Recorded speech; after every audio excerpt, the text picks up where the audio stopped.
Good afternoon, good evening, good morning, whatever time it is. Sorry we're late. Everything broke.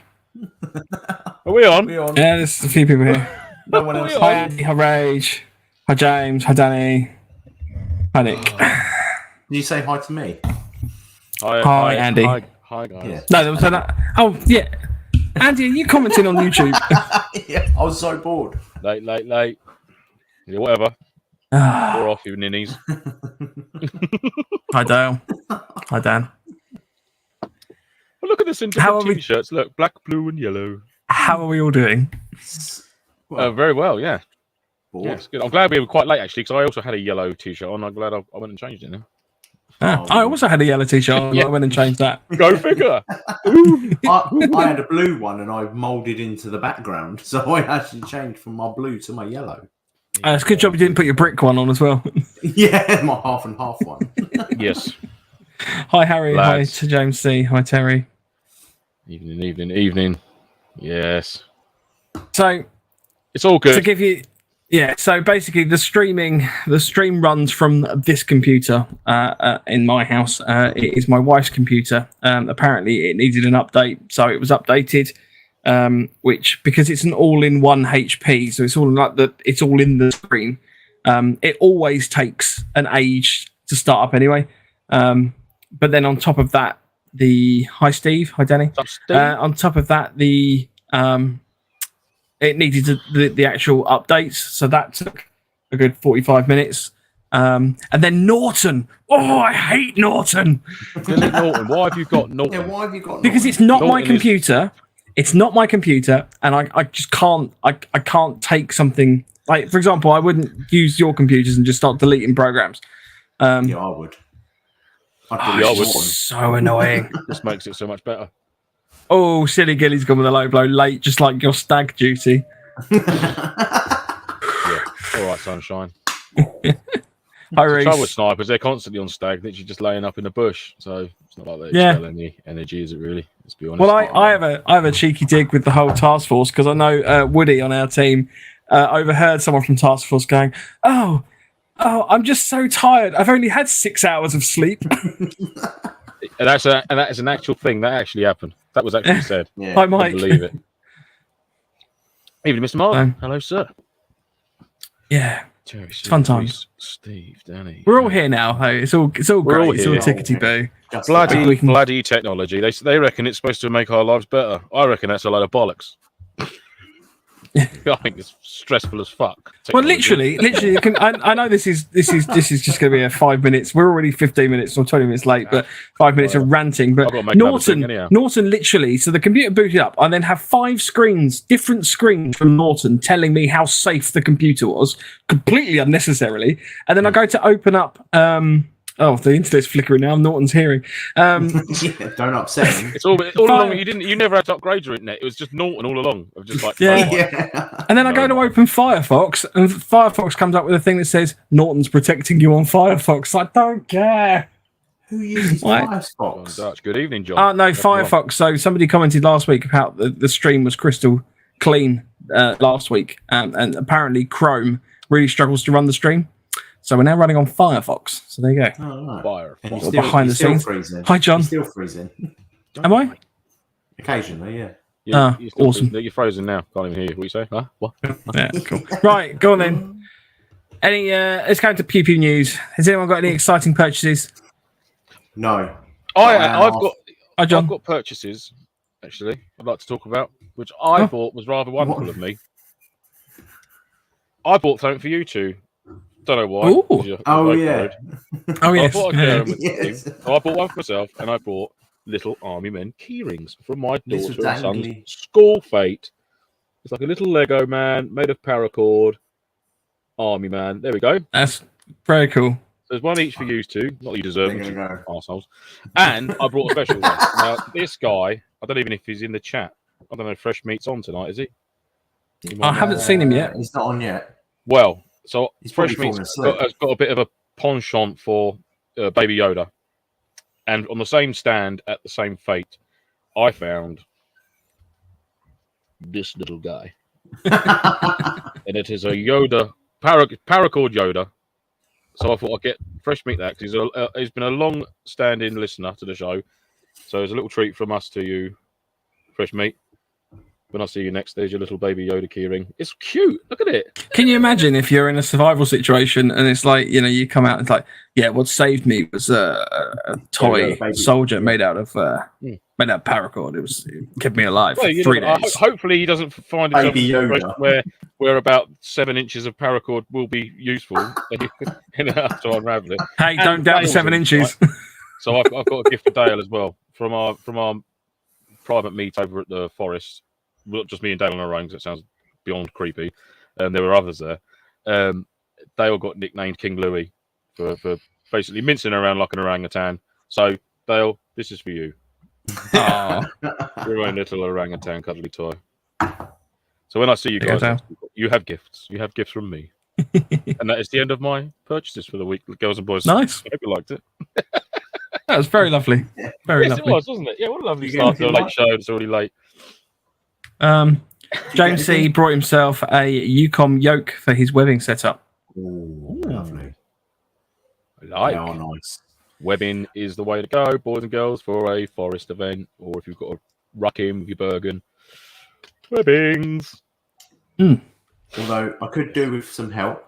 I am after an GHK AKM gas blowback. Oh, if anyone I sees thought you one in wanted the another shop, keyring. I'll have another keyring as well. I'll have a little AK keyring. Yeah. But if anyone sees a shop, if anyone sees a shop with one in, I have money waiting and I want one. I think you're, I think also Kenny from the owner of Empire Airsoft is also in the market for one of those bad boys. Yeah, because I messaged him and said, "Can you get hold of one?" He went, "No." So now we're and both if I can, one. and if you can't get hold of one, it'll be for him first. Yeah, it'll be for him first. So now it's a race between me and Kenny. Ooh, the race is on. That is. The race is on. Silly Gilly, I unraveled a baby today and used it to strangle an enemy. With the way, yes. It's referring to obviously Baby Yoda. Baby Yoda. Yes, that is using the force. That is literally. Yeah, literally. What's his name? Oh, his name was Force. So I see. He'll support himself a DPM wicking top to craft. So I wish I had that on right now. I could do a bit of quick wicking in the airloft. It's a bit warm. So you went up in the loft. Yeah, sadly, this isn't real behind me. This is all fake, just like me. I thought it looked so real. I lost so much time today doing stuff, important things I had to do, and I didn't get enough time to get out to the woods. So, alas, my streaming from the outdoors will have to wait. Well, I'm going to do it though because it was such a lovely evening. I'm sort of stuck in this dank, horrid airloft. It's not actually horrid; it's quite nice, but there we go. Yes, that's it. I've got a fan just there. So it's lovely. I've got a fan just there blowing lots of warm air. It's literally like having an oven open next to me. So refreshing. James McNary says the main thing this week though is a JCI Ray calls to finally sort my comms out. Nice. Ooh, nice. And James C says GHKs are a nightmare. You might just be better off either buying second hand or directly importing one from the manufacturer. Yeah, that's what I'm thinking as well. Or just get a Cymer AK because apparently they're indestructible. Be done with it. Yeah, but real wood and gas blowback. You can get real wood furniture for it. Just go to a deactivated site and buy a. You can get the foregrip and all that business. To be honest, the only thing I know about GHKs is that their feed lips are very hard to get hold of. Quoting the old Airsoft meme that was going around for a while. Feed lips. It'd probably be easier to buy a deactivated AK and stick the internals straight into a real AK. So was that option? I mean, it's just a small crime, but any news? Other than that, any news, boys and girls? Not something to do. News, not from myself. We've got Gunman birthday. Mm-hmm. Oh yes, so Gunman's Sorry, I wasn't geared up for Pew's news. Gunman's birthdays this year is their 20th year of running Gunman Airsoft. So Friday the 22nd of July to Sunday the 24th of July, they are having a special birthday event. With camping available all weekend, a boot sale, 3-gun competition, 6-man airsoft tournament, a CQB kill house, and sniper time trials, which you can book at www.gunmanairsoft.co.uk. So if you're interested in that, go and hit them up. I think that's at Tuddenham as well, isn't it? Is that the Tuddenham site? Is that? I didn't say. I think it's at Tuddenham because it says Gunman, Tuddenham. Yeah. That's a cool site. The old US Second World Oh, War. it is at Tuddenham, yeah. Air Force Base, isn't it? The US Air Force Base. All the old period buildings and that's enjoyable. It is good site. It is good site. Rage says, is that the same weekend as Legion? I don't know. Oh, that's their police op, isn't it? At Longmoor. I'm not sure on that one, mate. No, I didn't look at that one, so. Jones, Hi, Daniel. Evening sniper mechanic. How you doing, sir? Welcome along. And 4 missile base. 4 missile base. Whoa. Is that what Tuddenham was? Was it a 4 missile base as well as a US Air Force base? That sounds amazing. A 4 missile. Whoa. Yeah. It's just loads of hammers. November Foxtrot alive. Thank you. Mike Martin says Legion weekend is the 24th, 25th of July. So, yeah. Oh, yeah, same weekend. There you go. You've got no excuse to not be airsofting that weekend, either with Legion or celebrating with Gunman. Yes, Cool. Should we crack on with the actual content of this week's episode? So obviously we're talking about getting into MilSim, sort of revisiting the subject of that, sort of kit essentials, basic costs, what we need to cover. 12 for a quid. Make sure basic cost there. Make sure you get some of them copies. If you don't like them, I'll have them. You want to kick it off, Andy? With what? Just how are we doing this? Because I only got into work quickly. So, what are we doing again? Let's go over the basic kit essentials and the like. What we need. I would say that your basic kit for a MilSim would be a decent Bergen, 100%, enough to fit spare clothes, cooking, food, and ammunition. So it's not going to be a small Bergen. Yep. I would think that would be your bare minimum. But then obviously you can add more onto that as you progress. But yeah, 100% a good Bergen would be your first purchase if you're looking at doing anything over 24 hours. Yes, I agree. Bergen for everything to go in. Let's start with that. What do you reckon, Mike? Yeah. Well, I was going to say exactly the same. So the classic DPM Woodland Bergens, I think you can get from sort of like anywhere between sort of £25 up. If you want to go with a kind of more modern day multicam MTP style, you're probably looking around the 40 mark. And then if you want to go with the sort of brand new sort of Virtus systems and the like, then you're probably looking maybe around the 80, 90. And then there's other systems as well. So I know, Andy, you've got a Warrior X300. Yep. Which... Oh yes, Mr. Chief Paul House got them. I think Mr. Marden runs the same bag as well, actually. I really like it because you can open it from the middle and the top, and the middle's got its own section as well. So you can have like your waterproof clothes there, and it's in a waterproof section. But if you don't need it, you can just open it up and get to your bedroll and stuff right at the bottom, so you keep it all dry.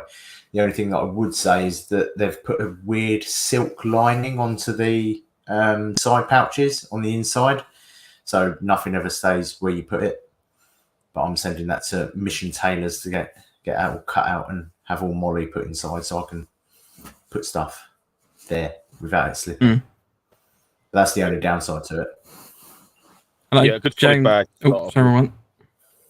James C says, "Don't buy Virtus; it's shite." You see, I actually quite like my Virtus. You've got access points both the top, the bottom, and the front. And whilst it needs a little bit of adjusting and the like. It's not designed to be a standalone system. It's actually designed to go with the Virtus body armor. So it's not necessarily kitted out for like the most comfortable pack. But I like mine. So. And I've run it a few events and the like. So, but yeah, each their own, horses for courses, as they say. Rage says, I've got X300 recommended from Paul and Mike. So yeah, 100%. That's I would recommend them definitely. Yeah, good bags. I mean, for me personally, it's on the British Army British Army shortback Bergen for me. But mine's tailored. It's got the free utility pouch. Yeah, you've got a nice one. So it's all good. I like that, and it's nice and cheap. Well, saying that, the tailored ones aren't. The tailored ones can be upwards of 150 quid. But if you want a standard shortback, you know, anywhere between sort of 40 and 60 quid, if that. Although your Dutch ones that you guys picked up would be pretty good for like a 24-hour one, I think. There's quite a lot of in them. 60-litre patrol pack to do your 24 hours, I'd say. But I mean, it's your first dip into MilSim, isn't it? So I mean, obviously, the main pack is going to be a big part of it, making sure it's comfortable, and not breaking the bank as well at the same time. Depending on what you're going to use it for. I mean, if you're a wild camper and you're like a trekker and this, that, and the other, you do a lot of outdoorsy stuff, anyhow, then there's a good chance you've probably got a pack which would be suitable for a MilSim anyhow. Do you know what I mean? But it depends, and it depends what route you want to go down. Because, like you say, you can use civvy bags and just get an MCP or a desert digital camo cover for it. Yeah, and they're not much.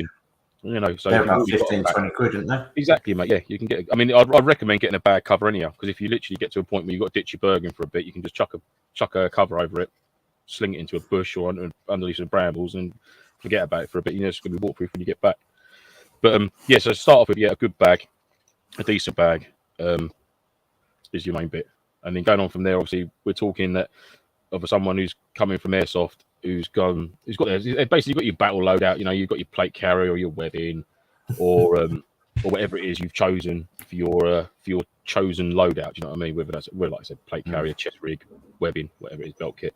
I mean, for me, woodland events, I'd sooner run a bit of webbing. If I'm going to an event that requires me carrying my stuff in on a Bergen, I'd opt for webbing all day long over having to wear a plate carrier with a Bergen over top. That's just a fucking ball ache, and it hurts. So I'll just go. Maybe a chest rig, but I'd certainly ditch a plate carrier if I had to go in with a Bergen. That's just personal choice. I'd sooner run my webbing, because you can carry your cook set and a few other little bits and bobs in your webbing kit that you haven't got to worry about putting in your Bergen. So yeah, that'd be a big one for me. I mean, someone getting into MilSim, I would recommend a webbing set, a belt kit. They're so versatile. You know, you can pick up a British DPM set of webbing, PLC webbing set for like 20 quid, 25 quid. You get 4 mag pouches. You'll get 3 utility pouches and a water bottle pouch, and the secondary pouches. If you wanted to get them, they're between sort of like 5 and 10 quid. Unless you want to get some rare ones, like the medic pouch and stuff like that. But for like 30, 35 quid, you can make a wicked belt kit. Once you've got it adjusted to you as well, you can sniper tape all the loose bits and bobs up, and it's so comfortable. It's a comfy bit of kit to wear, especially some about those South African ones that you. Like assault. The assault webbing vest thing. Didn't you have one? I had a British Army assault waistcoat, if you like. It's almost like a zip up waistcoat on the front with a few bits and bobs on it. They call it ops vest. They call it an ops vest. Sorry.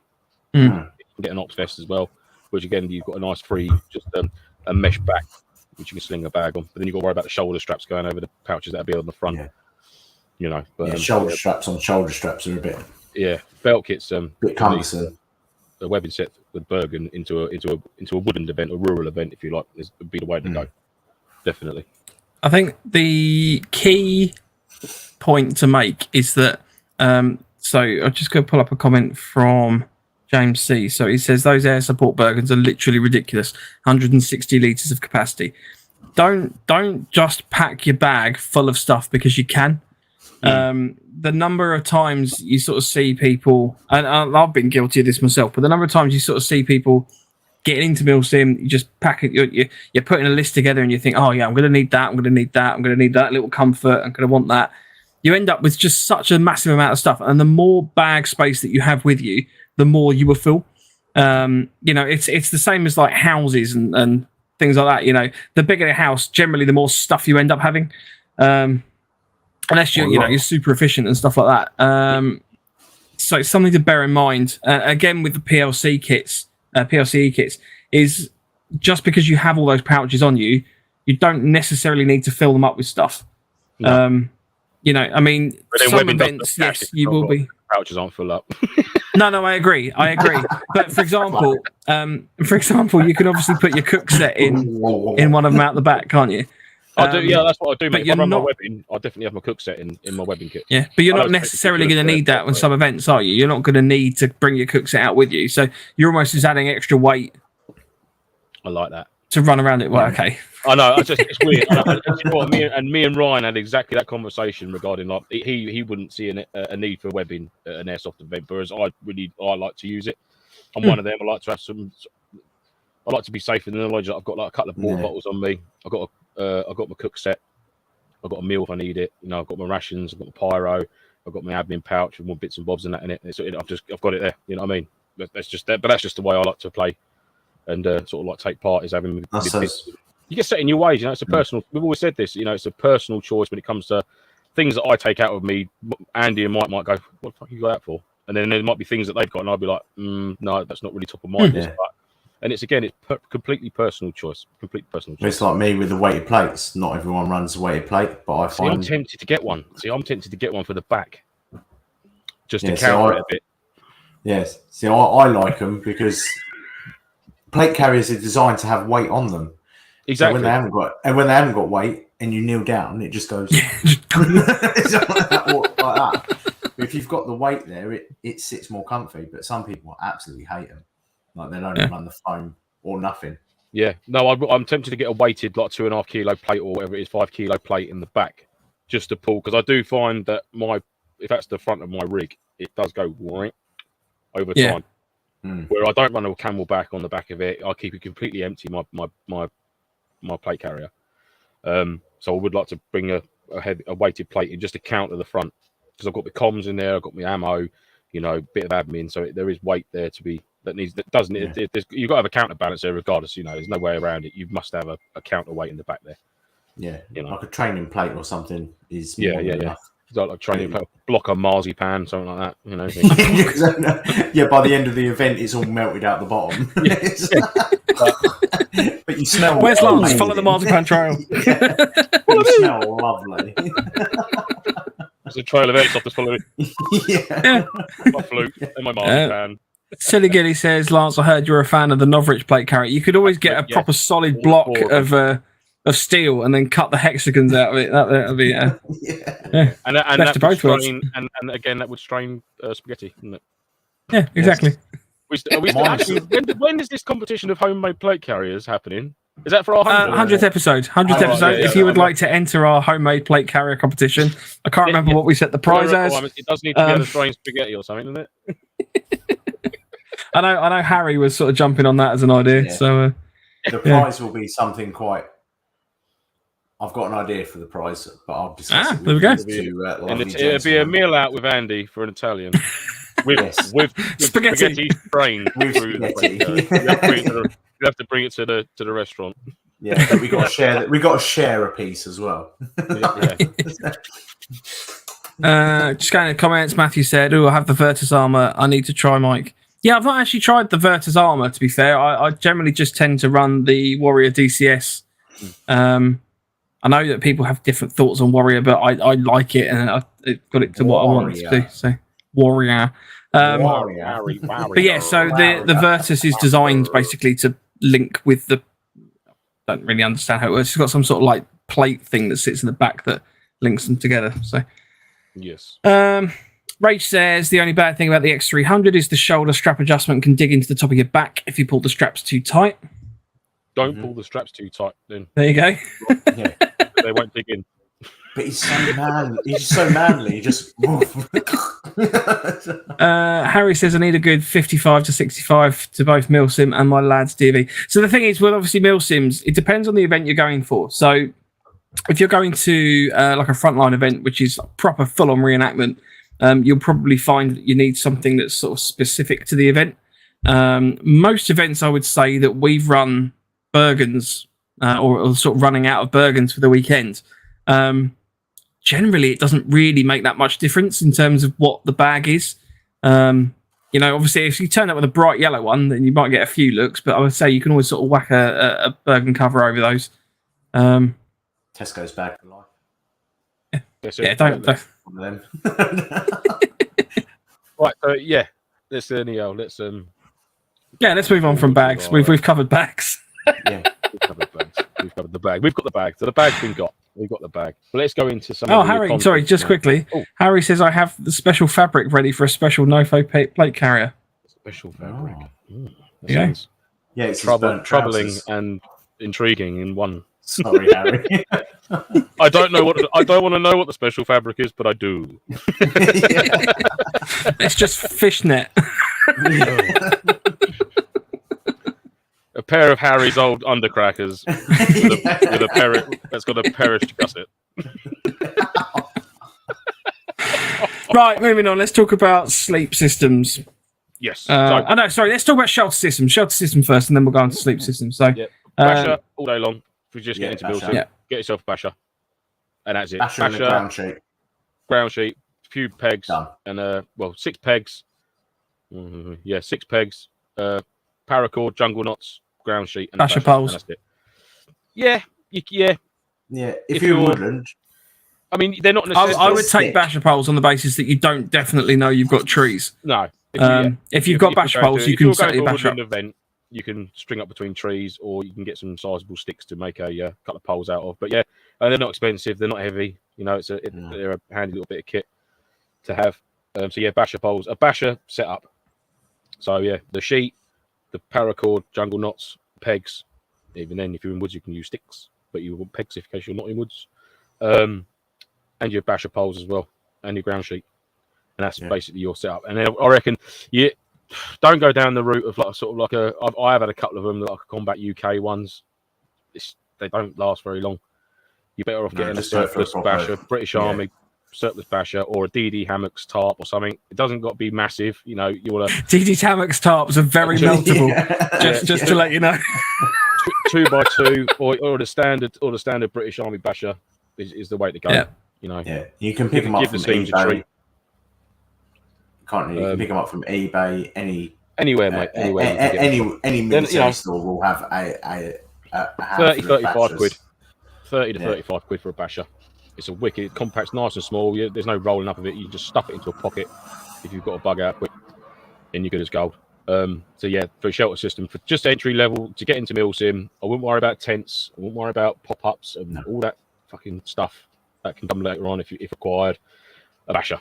Get yourself a basher and become sort of au fait with setting it up. Different configurations. Take it out. If you go take the dog over the forest for a walk, set yourself up a little shelter, have a cup of tea. Get used to setting it up, taking it down, making your jungle knots, all that jazz. It's wicked. It's a wicked bit of kit. It's just so versatile, and you just can't go wrong with it, really. No, exactly that. And it gives you an opportunity. Sewn in ground sheets, all that stuff. But it is a tent. That's all you can do with it. Bashers, you can do anything. You can make it into a bivvy bag, put your sleeping bag in it. You can have it. You make it into a stretcher. Worst case scenario, different configurations. You can't put a tent up over your hammock. You can put a basher up over a hammock, or you can have it as a ground shelter. You can have it as a mat, just to lay stuff on. You can cover stuff up with it and sling it in the bush, or do whatever you want to do with it. Do you know what I mean? It's a lean-to, A-frame. It's versatile. It's a big square sheet with loads of holes in it. Not holes for leaking, holes for putting cord through, of course. Peg holes. Peg holes and loops. Yeah.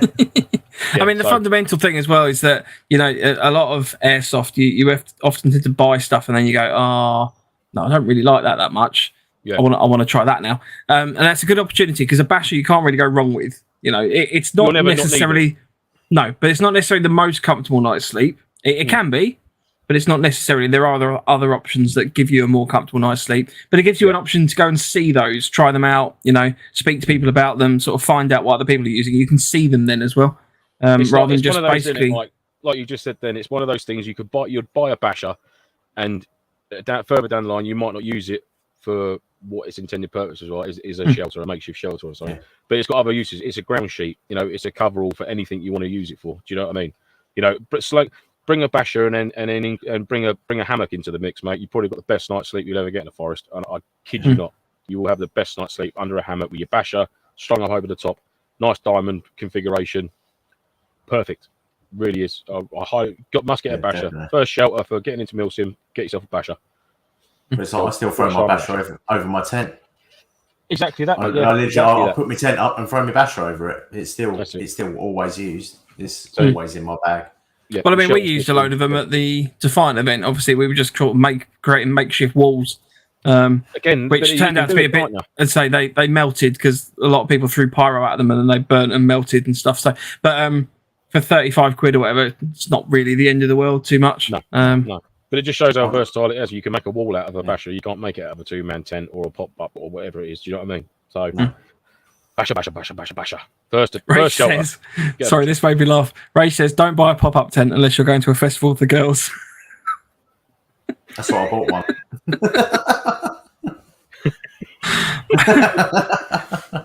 Oh, dear. Are we still going to that festival, Rage? Because I have bought my pop-up tent. I did receive your kit list, and I've got my tent. I'd love to go to Download Festival with Rage and do some real bad egg banging. Yes, I've not been to Download for many years now, but I would love. That would be an event I would like to attend with Rob one day. And get really angry with people. Drink-fueled anger and heavy metal music. See you two throwing people out the crowd. And get our nails painted black for the weekend. Be like Rage in his beard and then Lance with his, slightly lesser beard. Rage would have his beard and I'd appear from his beard. So Rage would lay we'd be in the mosh pit. Rage would get the first couple of digs in and I'd just part them like curtains and go pop and then just Rage says, let's do it, Lance. Absolutely, mate. Yeah. NoFo's going to Download. Right, let's go on to sleep systems. Yep. Sleeping bag. So we probably might have a little bit of variety here. So I'll be interesting to hear what you guys think. I reckon. Well, again, I'm going to keep it nice and simple because you can use it for other things: wild camping, family camping, this, that, and the other. DOS bag or sleeping bag, a roll mat of some description, whether it's a self-inflating or a normal foam roll mat, a mylar mat, which is very thin, but it's the foil one as the insulator, and a bivvy bag. And that'd be my 4 things: sleeping bag, roll mat, mylar, bivvy. And that'd be my 4 things for my sleep system. For getting into it, jobs are good. And that is it. Yeah, see, I'm ever so slightly different. I lose the mylar mat, and I've spent a little bit of extra money on one of the inflatable therma mats.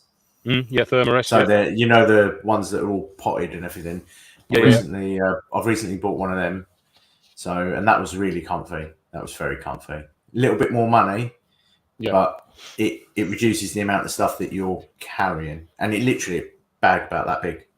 Like no. Yeah, they're good. I've got one of them myself. I've got one of them myself. The only thing that's where I thought we disagree. Is if it popped. I'll be like, well, apparently they're not meant to.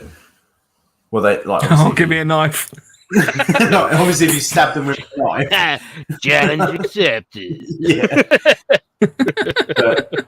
But mine was got quite a thick Andy would be in his bottom. bed at night and he'd hear the zip on his bag. So the reason I mentioned the knife, obviously, you do when you're camping out in the woods and stuff like that. You do usually have like a Leatherman or something like that with your little pocket tool. So there are obviously sharps about. So it is something to bear in mind. Sharps, not sharks. Yeah, why not for the old wood sharks? But then, do you go? No, it's just something to bear in mind. Do you get into bed with your Leatherman? Because if so, that's slightly concerning. Sometimes I do. Have you seen the people we go MilSim in with? Mike's more concerned of his metal-studded underpants that he wears. Yeah. Boy. You don't want the piercings to pop the airbed, do you? I need Prince Albert. The only thing I was going to vary slightly is in terms of the actual sleeping bag. So you can buy a range of different sleeping bags. Personal experience, I've found down sleeping bags to be much more space efficient than sort of the snug pack, sort of larger. I don't know what they're filled with, but like the nylon, the standard, like the standard like normal sleeping bag filling. You're talking about a sleeping bag probably about that big. Whereas with the down sleeping bags, you can get much more efficiency in a smaller pack size. And since I've sort of transitioned to a down sleeping bag, I've noticed that I'm definitely getting a lot more sort of space within the Bergen to sort of deal with other things and, sort of reduce the overall pack size. Now, I appreciate down sleeping bags are a lot more expensive. Sorry, Hannah. But found a Mountain Warehouse. You can get a down winter sleeping bag for £100. You say like a which, duck down bag, duck feather down bag. Yeah. So what? And you're saying they're heavier, aren't they? They're smaller than a synthetic bag. Yep. I thought much smaller. Bigger. No, so the down sleeping bags have a much higher thermal rating. So you need less material for the amount of like thermal rating. So if you're comparing the two, the down one will generally be thinner. So it's like down jackets and stuff. You know, if you've got something like that. The only thing with down that you have to be careful of, and this is very important, is that if it gets wet, it is fucked. Down anything does not cope well with water. So you need to be super careful, especially in sleeping bags and the like. James just said exactly the same thing. Synthetic fibers, down's better, but it's the second it gets wet is shit. So you have to be careful when you're in tents or anything like that. You get condensation, anything like that. If you're in a tent where you're pushing up against the sides of the down sleeping bag, you are gonna struggle. And also if you're tabbing around and you've got it in if you've just got it tucked into your Bergen. So I used to do that with my old sleeping bag, just literally push it down. But I've now got the down one in a proper waterproof roll sack, roll sack, just to keep it nice. But yeah, it's just something to bear in mind. So there's sort of trade-offs between the two. Yeah, definitely, yeah. I mean, price-wise, you can go surplus route again. I actually seen some, but then Mike has got the same, like the snug pack bags. You know, you're looking at sort of 50 quid. Yeah. You can get some mega expensive ones like expedition bags, which are upwards of 250 quid. Yeah, you're not going to require that for meals. No, snug pack base camp, which is like a season 3, season 4 is about 40 quid. Yep, thereabouts. So what I did is I think Mike's done the same thing. As we bought it's rated down to -12, so it's more than adequate for you. But then again, like we said, comfort rating is different for people. You know, the bag might say it's that, but you might feel the cold more than what I I feel the cold. The only place I feel the cold is the tops of my legs. So I always chuck a pair of long johns on in the winter months. But everywhere else I'm good as gold. But I bought the Snug Pack Base Camp Extreme, or the Base Camp Sleeper, or whatever it's called, Sleeper Extreme, and that's rated down to -12, comfort rating to -7.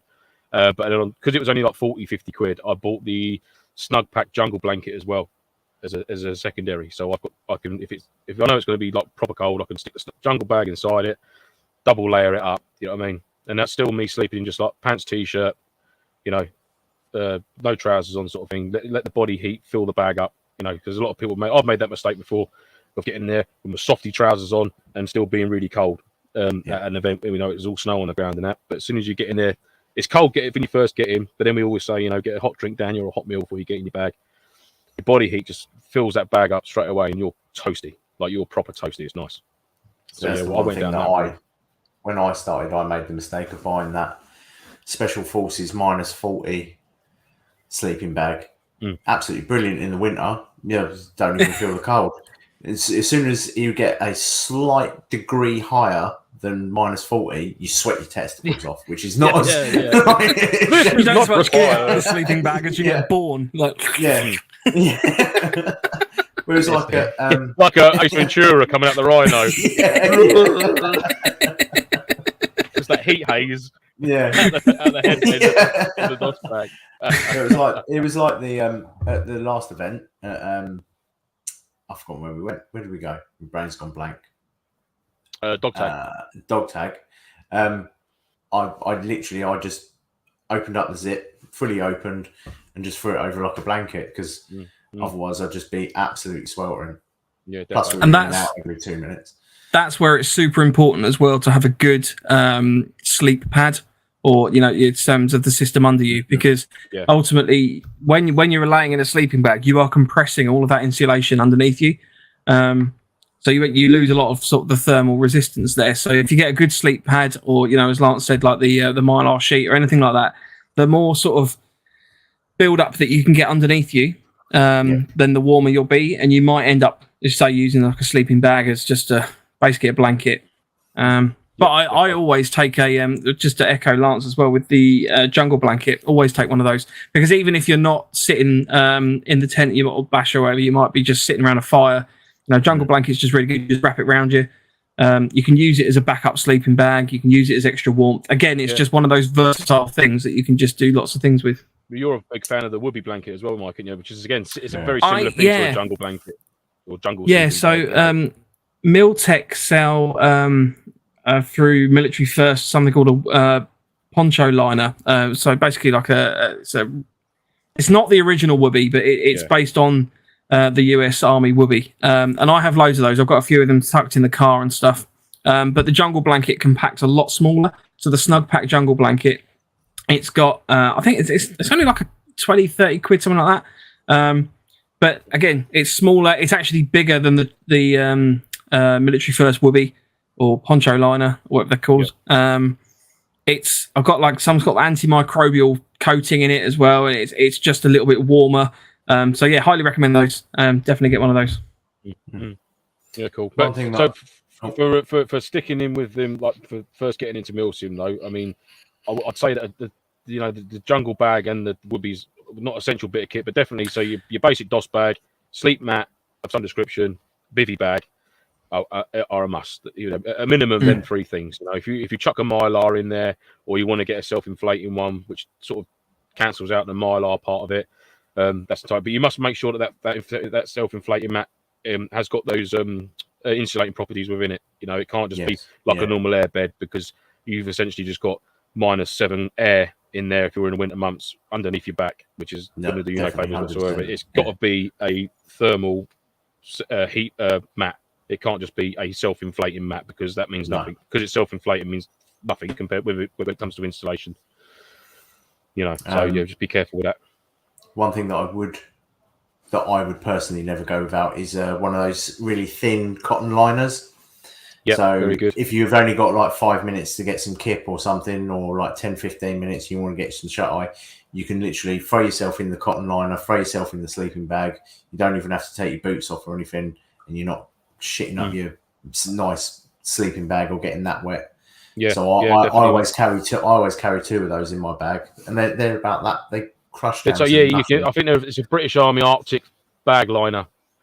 It's like an OD green. You can get it's a bag liner basically. I mean, a few of the boys used to use a Hessian sandbag over each boot just to stop the bits of shit getting off into their DOS bag. I think jumping in there for a bit. I picked up mine from Millets, 2 for 20 quid.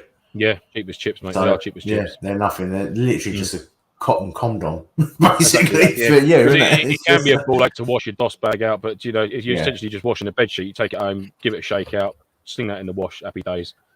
But yeah, all good. I've used rubble sacks before, literally just 1 foot in each rubble sack. Get the job done. Mate. It works. Yeah, whatever works. Again, personal preference, whatever works. It's nice and easy. Yeah. James, always take a rubble sack with you. I've got one. That's what I use myself, mate. The old fold-up mat, very good. Mm-hmm. They're the 2. Either a fold-up mat or the old German old Arm Fantries fold-up mat, or the Dutch Army Thermarest sleep pad we got from Preppers UK, but are currently out of stock at the moment. So keep an eye out for them. They're very good. Any Rebel's got a silk one that's featherweight. Yeah, that sounds lovely. Ooh. Is it black as well? Black with little sparkles. Bright red. Sleep systems. So I think we're good on sleep systems, then, aren't we? Yeah. There's many options there to go down, but just keep it simple. Keep it simple when you first start. And don't go over the top. Yeah, don't go over the top. Like this one. Yes. But I am. Right. Cook systems. Yeah. Again, it's whatever floats your boat, really, when it comes to the cook system, whatever you'll be more comfortable with. Making sure that you're okay with it before you go. Don't just turn up on a day unpacking all the brand new stuff that's got little valves and stuff you've got to screw on and think, what the fuck do I do with this? If you watch a few videos on YouTube, hopefully we'll have some of our own coming out soon with a bit of luck. Stranger videos, not cook systems. Yeah, not cook systems. Yeah, sorry. They are. Yeah, endorsed by us, but not made by us. If you're like me and you don't drink hot drinks, which I find is the majority that cook systems are used for boiling up the hot water quickly. Yep. Always speak to the people that you're going with. If you can't afford to have a cook system, buddy up with someone. Split the load, split the cost. Like definitely, because I still don't have a full cook system, because all I do is heat up the food. So as soon as I you use the self-heating ones though a lot, don't you? Yeah, and I use the self-heating bags, so you can pick up from eBay for, I think they're like £1 each. after, to be fair, once you spent 60 quid on a Trangia, like you've got 60 mils that you've already gone through. But do you know what I mean? It's how you want to do it as well. So if anyone ever says they can't afford a cook system, this is on screen at the moment. It's a Fire Dragon folding stove and fuel tablets for £4. Absolutely nothing wrong with them. What's track delivery from it's almost as much for postage as it is for the actual thing. Yeah, it is, and I can't fault that. For simplicity, for ease of use, it's perfectly serviceable. It's a great little bit of kit. I've used it many times. Yeah, it's very, very basic. It's a solid fuel burner. You know, if you run out of and this is I've mentioned this countless times now. I mean, I get the efficiency of jet boils, and I get that you having a gas burner and how quick it is, and you know, necessarily it might be a bit cleaner, but once that runs out, that is it. There's no, I'll just get another gas bottle. Whereas if you run out of fuel tablets for that, it's a solid fuel burner. You know, you could if you've got a bit of diesel or anything, you can tip a little bit of diesel in that dish there and fire that up, and it'll still burn it. You know, sticks, twigs, anything like that, you could make fire to heat your tin up. Whereas I'm not sure if you could do that with a jet boil cup, whether you can just put that over open naked flame and whether it would screw it up somehow. I don't know. I'm not sure. I've never tried it. Sure. But yeah, I just find it's I wouldn't call it it's a multi-fuel burner. Do you know what I mean? It's such a simple. It's such a small. I mean, it's smaller than my iPhone packed down. It's a tiny little bit of look at that little Empire Airsoft plug there. Yeah, I'd if I had to choose one, it'd be one of them over any of the others. If I had to pick one, and as an entry level one, I think it's a wicked one to get because it's a little bit of fieldcraft for yourself. It's getting used to setting up your little burner, you know, getting au fait with lighting fire strikers, matches, or whatever it is you're using to ignite that fuel. A little bit of safety behind it, and sort of managing your admin a bit more with your cook sets and stuff like that before going down the jet boil route. And if you don't like it, then you've only spent £4 on a thingy rather than between £60 and £100 for a jet boil or a jet boil equivalent that you potentially might not use again. So I definitely, personally for me, I'd go down that road to start with. And then you might think afterwards, I can't wait that long. I can't wait the extra 4 minutes for my water to boil. I'm going to get a jet boil. Yeah, Kenny Rebel says if you stick water on before bed, it'll be boiled by breakfast. They're not that bad. I did science, Kenny. I did science on this. It wasn't that bad. Gee whizzer. That's up with the mess tin as well. I mean, the mess tin, you're probably talking like a couple quid for a mess tin. So, you know, that whole setup. Even your cup, your big metal cup that you can put a water bottle inside of it, you know, it takes up minimal room. You know, it's all good. It's all good. Yeah. James C says eBay budget cooker, eBay budget cooking pot kit, gas bottle from Halfords for a few quid. For MilSim, a better idea. For a more realistic MilSim experience, then definitely the BCB cooker.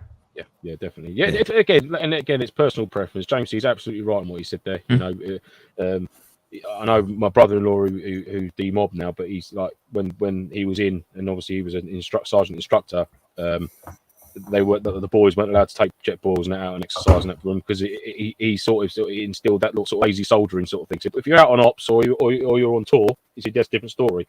But when they're actually out on exercise, it's BCB burners and using those fieldcraft skills for bits and bobs like that. You know, like digging your little shell scrape for your cooker to go into so it doesn't emit any light and stuff like that. All their bits and bobs. But I think it's quite cool. You know, I quite like the idea of that. But then, you know, I've never done it for real, so I'm sure jet balls are a godsend to serving soldiers and that just for the ease and the quickness of it. And I completely get that. I do completely get it. I do use one. You know, if you're at the fob, jet balls all day long. If you're out in the field and you've got it's the extra gas and like you're carrying, you know. I mean, I've got the small jet boil gas things, and I don't think they last as long as they say they do. I mean, I'm sure I always take another one with me, regardless, because it just gets to the point where you think, Christ, it doesn't feel like there's much left in there.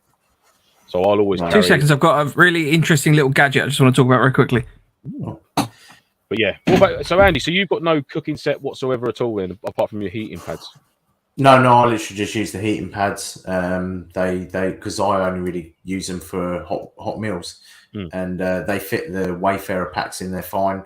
I did recently get a link from the company that I use saying that they have designed a solid bag or box for it, and it's basically a Tupperware box with a one-way valve in it, and you take out instead of using the bag, you take out the I don't know what's inside it, but the heating elements. You put them in the box. You put a lid over the top of them. Throw your water in, and then you put your meal in, and it cooks it. And it apparently it cooks it quicker and better than the bag because it's more airtight. Okay. So I might give one of those a go. They are 18 quid, but it's quite a big Tupperware box. So they're reusable. Yeah. So it's literally just reusable. So that might be something that I might get, and we can do some science on. Science. Exactly. I want to talk about this thing. This is a sort of adapter that allows you. I don't really get. Well, I think that goes onto like a normal butane can, but that is a double-threaded valve that you can attach to 2 of the little cans. So if you've got, hang on. How do I do that? Frozen. There we go. So you see that it's a sort of double-threaded valve, so you can actually attach that to the little cans that you use for jet balls and the like, and then you can attach the massive one, which is a lot more cost-effective in terms of the gas. And through the power of magic, this allows you to basically refill the little mini ones with a much bigger one. This was £10 off of Amazon, but I'm hoping the cost savings will be massive over the long run, because the much bigger cans of gas and the like are just much more cost effective. You know, you pay more because it's a little package as opposed to the bigger ones. So yeah, I like that. Something I'm hoping will kick off. I've not, to be fair, used it yet, so I will give a proper little review on that once I have. More science. More science. You got to film it with your jacket on. Oh, I will. Lance has turned into a chair. So, well, while Lance has dashed off, let's hit a few of the comments. There's a few questions coming in that aren't necessarily relating immediately to sort of what we're discussing. So we'll try and hit a few of them at the end, and we'll probably do a general Q&A maybe next week. Kenny Rebel says MSR multi-fuel stove is the best I've ever used. So fair dues. I know that you can get, rather than the jet ball, you can get the little pocket rockets, which are kind of the gas burners with the fold-out arms. They're considerably cheaper. If you wanted to go down the gas route, it's sort of a cheap starting pack. There's a couple comments as well on sleeping bags. Snugpack Merlin 3 packs up very small, says Dan. Ray says the Snugpack are very well priced and very good. Blacks and Go Outdoors do their own branded ones, which are cheap and good. Just generally the cheaper ones are heavier and a bit bigger when packed down. And Nerd404 said, all I heard about you being cold is that you need a bigger layer of blubber. Come on, eat a donut on 2, you'll be fine. I'm trying to get rid of my donuts. There are way too many in there. Silly Gilly with regards to a down sleeping bag getting wet, he says, that would be an issue for me, as I often wet the bed when people shout stand to. It's synthetic all the way for you then, matey. Defo, yeah. No, I just quickly ducked off just to grab my solid fuel burnt. So this is what I use all the time, pretty much, other than my jet boil. This is the Challenger, or is it a Crusader or Challenger? I think it's the Crusader cook set. Crusader. So you can either put solid fuel in there, which are these Dragon Fire fuel cells, which come in a little 6-pack. So you can drop one of them in there, or you can put like meths, like Trangia burner. You can put a little bit of white spirit or meths in there and burn it, and then obviously your little cup just goes on the top, and that is essentially it. That's my little cook set. And that ties in with the Osprey sort of pattern water bottles as well, doesn't it? Water bottle can go in the cup, so you're not really taking up any space just for that. So that all goes in there. Much like obviously your jet boil, which is I've got the Highlander equivalent, which sits in my little dry bags. Everything goes in a dry bag. So that's my little jet boil. But then Crusader sets are about 25 quid. And you get a cup, water bottle, and then obviously the actual cooking pot bit itself. And again, it's multi-fuel, so you can use sticks, you can use anything. Well, with that cup there, you can set yourself a little fire and heat over anything. And then this is the Highlander. Oh God, is it a Hurricane or something like that? But again, it is very jet boil-esque, and I've had that for about 4 or 5 years now. All good. Little rubber lid, dush.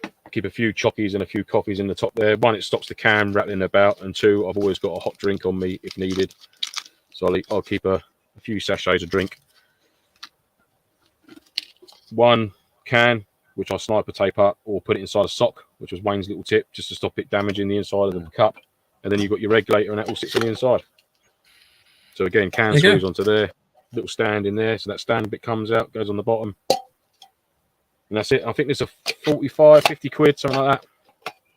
I think Rage has got one. But like I said, I've had that for 4 or 5 years. The only thing that has gone a bit is the igniter can be a little bit funny, so I'll always keep a lighter handy just in case. Just to give it a spark, just to get it going. But yeah, great bits of kit. They do work well. But I'd always, if I had to pick one, it'd always be that over that. That would be the one I chose. Yeah, and that's another essential as well. Those dry bags. Get yourself some dry bags. 100%. I mean, if you can't get them, I mean, the small ones, rubble bags. X-Ped, or if you can get some rubble sacks, heavy duty rubble sacks for like big ones to go to line. You've got to have a bag liner for your Bergen. You must line your Bergen. So that's the X-Ped ones. If you can get like a set of 4 for 35, 40 quid, they're always good to have just to keep that kit. And you know, you can make your kit more modular. Then, you know, I've got a foot care kit. I've got a warm weather kit. I've got pants and socks in a little pouch in one of these little dry bags. You know, a spare top. You know, you've got a clothing kit you can have. And you can essentially just sling it all inside your Bergen, inside the main bag liner, scrunch your DOS bag up and stick it on the top of it. And then, you're good to go. I've got some coloured ones now. Because it was coloured ones work. Instead of having all of them the same colour and going, hang on a minute, what's in that one? I now all have loads of different colours, and I can literally open up that top pouch and go, right, I need my food, that's in blue. Right. Yeah. Blue straight away. So you're not turfing everything out. Having it all spread out all over the place and then going, oh shit, that's the wrong bag. Putting it all back in. I mean, on the bottom of these, you've got another little carry handle, so you've got a little handle there. But I usually get a Sharpie and just write, like, you can like cook. I've not got it on there because I know what that is. That's the only thing like that. Is my little jet boil. But you that can was quite a giveaway, isn't it? Yeah, this is my socks. Yeah. No, the colour system, to be fair, because I mean, I've just used a paint pen on mine to write things on it and bits and pieces like that. But I mean, if you've got a colour system, that's universal for that whole bag. So I quite like that. I mean, you could do. I know I see a video with when it comes to like light discipline at night time, trying like squaring your kit away in admin. Some people use a different amount of zip ties, like zip tied round this bit here. Like, for example, they might have a legend which they've learnt, or a key. 1 zip tie around the bottom handle means cook set. 2 zip ties means it's your first aid kit. 3 zip, and they'll actually feel and count 1, 2, 3, right? And that's if you're in pitch dark and you've got have like proper light discipline. You think, you know what, I need to find my socks are soaking wet. Where's my sock kit? Right, that's 4 zip ties. 1, 2, 3, 4. Right, okay, cool, got it. Let's get involved. Do you know what I mean? There's another little, very extreme. Do you know what I mean? I don't know. I can't see it being that much of a requirement on MilSim, but it's a good habit. That's what we're doing from now on. No lights. That's what we're doing. Cable ties. Yes, zip tie me up, baby. Everyone will see our kit, and it will just be hundreds of cable ties around everything. Yeah. But yeah, it's an option of keeping your kit organised, and organisation is the best thing. And by not, I mean, I've streamlined my kit quite a lot recently. I've been going through it and like sorting a Bergen loadout for an event where you get out your car, grab your Bergen, grab your rifle, and then you're off into the field. There's no crates, no pelly cases, so you've got to be clever with your kit, clever with what you're taking. Clever with like your water carrying and things like that. And I mean, obviously during an event there'll be a water station you'll be able to replenish at, because obviously you wouldn't be able to carry enough water to last your whole weekend, especially going out now. I mean, Christ, it's 27, 28 degrees. You'd need litres of water a day. But for that initial push into the AO to get to a harbour area to get set up, and then from there on, whether the organiser dumps a 20-litre jerry can in there or something for your team or whatever, then that's a different story. But yeah, I'm really narrowing down my kit. Like I've got my big Possibles pouch, which has got like multiple medicines and things like that, and bits and bobs in it that I might need. I'm really streamlining all that down, streamlining down my first aid kit. You know, my spare clothing kit, I'm streamlining that down. Essentially, I can quite happily survive with having wet trousers. So I'm not carrying a spare pair of wet combats anymore. I'm carrying a spare top. I'm carrying spare sort of like boxer type stuff and like some undies. But again, it's got rid of like probably two dry sacks worth out of my kit by just this bloody. That's quite a turf out, isn't it? Yeah, it has. Yeah. It's made it a lot easier and a lot more manageable to get to things and knowing where stuff is. And that's why I hark back to using a belt kit for a Bergen loadout, because you can carry your cook set in your belt kit. You can carry your first aid kit in there. You can carry all your mags for your riff. I'd probably sack off a pistol, and then it frees up almost like one rocket pouch for you to carry like spare actual ammo, like a big spare speed loader or bags of BBs or whatever it is you carry, extra water in the Bergen, and just having your fighting order on you, which is how you should have, really. Do you know what I mean? Rather than just carrying sort of like nonsense and it's all stuffed in bags, and any nook and cranny you can just get them little bits in there. That's when it all starts going into like explosion mode. When you open the bag up, it's just fucking everywhere, and you're like, we've got to pack up, we've got to be ready to move in 5 minutes, and I'm just completely like, I don't know what to do. You know what I mean? It's just getting always put everything back when you're done using it. Absolutely, put it back. Make sure it's clean. Put it back, and then it's packed away. The buckle's done up, and you're good to go. Because that's that's a big thing. Big thing for me. Making sure it's all good. Yeah, getting out of that crates. Because a lot of events we go to, we were allowed to take a crate, and I chuck shitloads of stuff in there. Spare this, spare that. I know some events, you know, it's a requirement. Especially for that DEA event we did with Defiant, you know, we required multiple loadouts and different things going on, so it was essentially needed. It's hardcover and a fob, but yes, just want to get back to the Bergen, bit of rucking into an AO and sort of setting yourself up, you know, squaring yourself away in your own little individual shelter system, and sort of fighting out of that. Hopefully Defiant. Yeah, fingers crossed, man. If they're listening, Morning, Phil. Yeah, flaming galah. Yeah. hopefully they'll listen to the masses and do a proper hard one. With a bit of luck. So yeah, cook set. So whatever type of cook set you want to get. I mean, personally for me, it'd be the solid fuel. You know, I get the gas burners and that are all good, but personally for me, I'd go with a BCB to start with, and a long spoon. Yes, must have long spoon. Don't get small spoon. Long spoon, because you'll get bean fingers. Bean knuckles are worst. It's horrid. Don't get bean knuckles. Well, that nicely brings us on to rations. So should we cover rations quickly? I mean, personally, I don't think you can really go wrong if it's your first MilSim. You know, presumably you're doing it because you want to sort of experience that kind of immersion aspect over sort of a normal MilSim. A normal airsoft event. So personally, I don't think you can really go wrong with just buying a full sort of MRE kit. You know, the 24-hour British rat packs.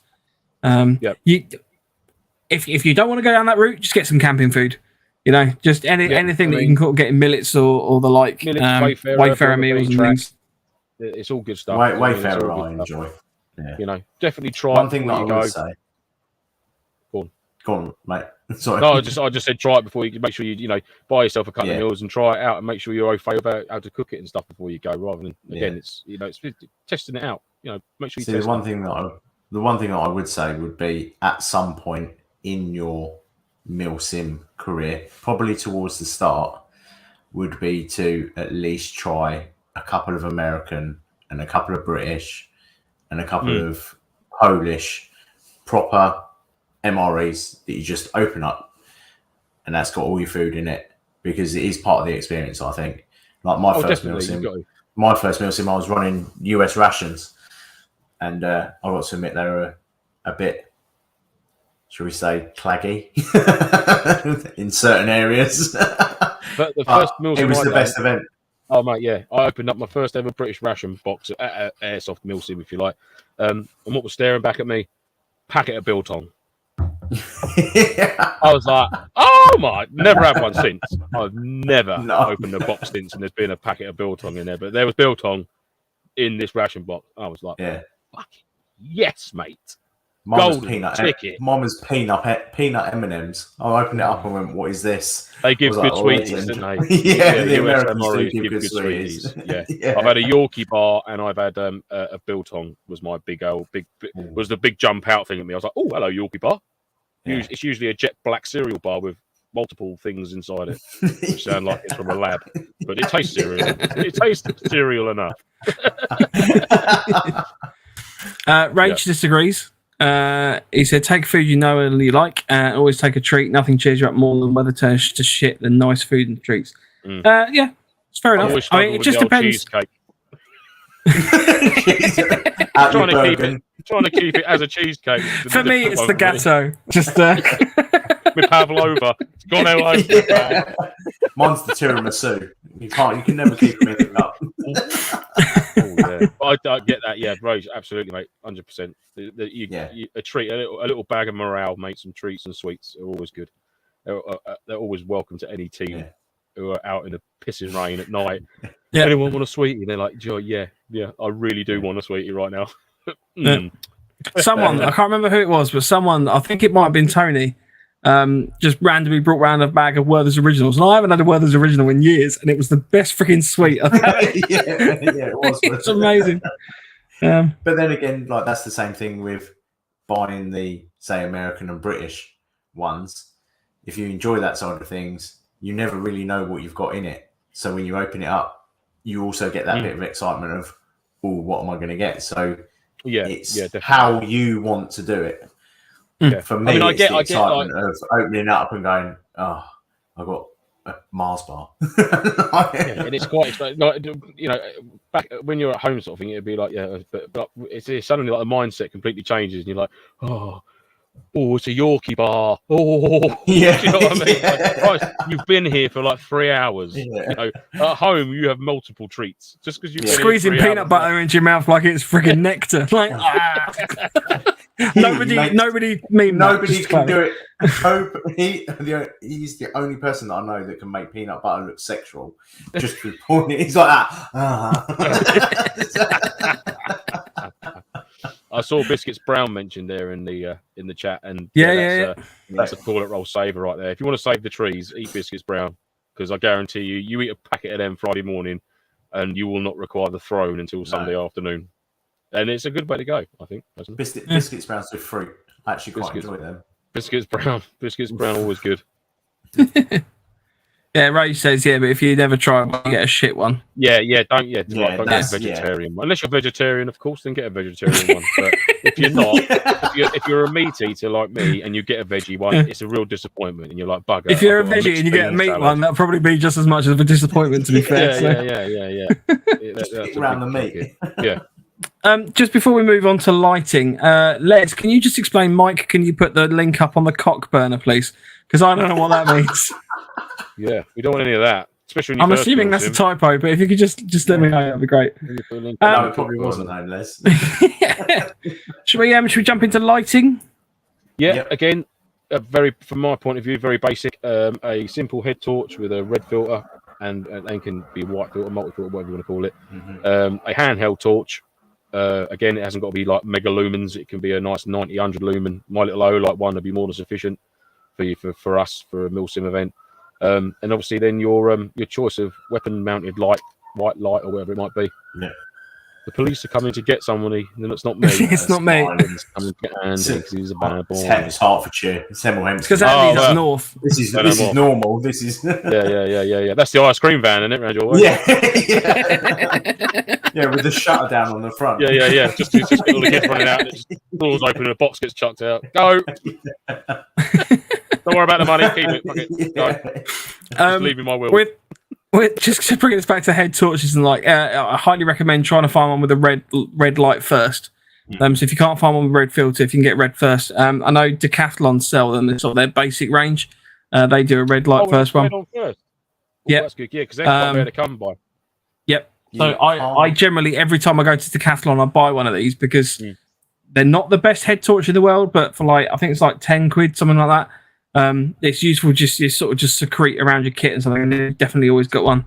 Petzl. I know Kenny says Petzl are great head torches. I've got a tiny one with a white and red light. What's the little ones, Andy, that we got from? The one that I lost at Nebo. Is it a Nebo? Nebo. Nebo. I think it's Nebo. So that's probably the smallest one that I've ever seen. It's about like an inch long. Is it like a little kidney bean that folds out?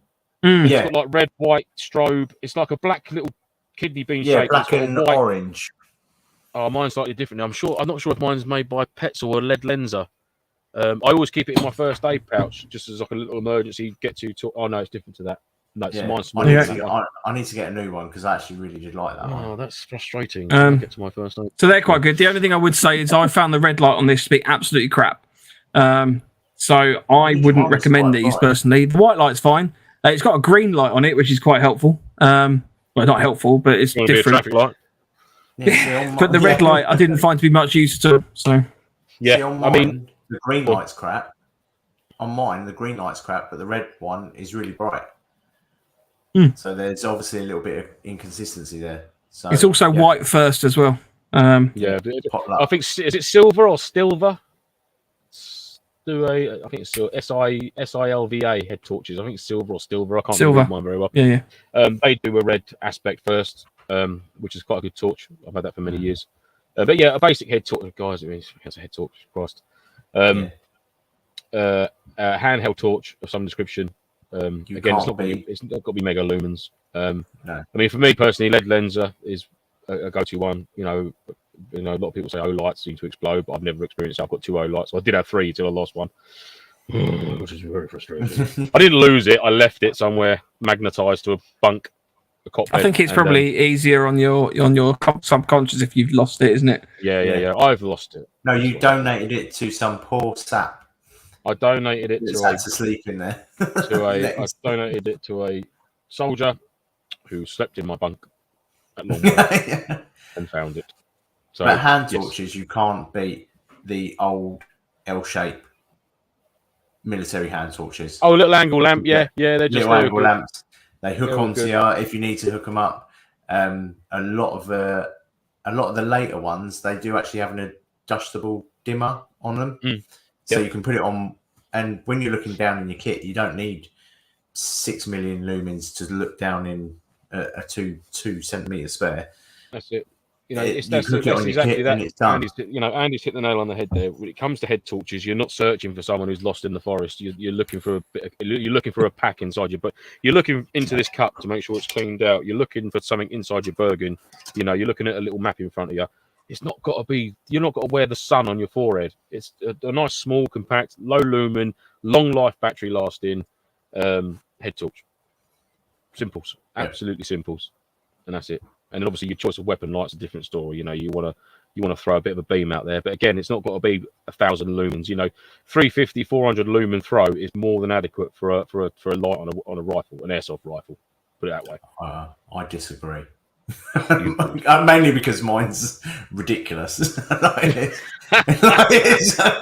It's like something like 12,000 lumen strobe, not on mine. So, but that's more of a tactical side of things. That's not really.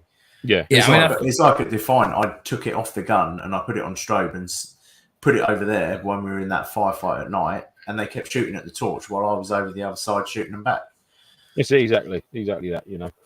But I mean, for me, my pistol ones, I think it's something like 300 lumens. It just clicks onto the Picatinny rail under my pistol and when I need it. I've not had to use it yet, really. But another little good bit of kit. But again, head torch, handheld, and then obviously your choice of weapon light for your entry MilSim.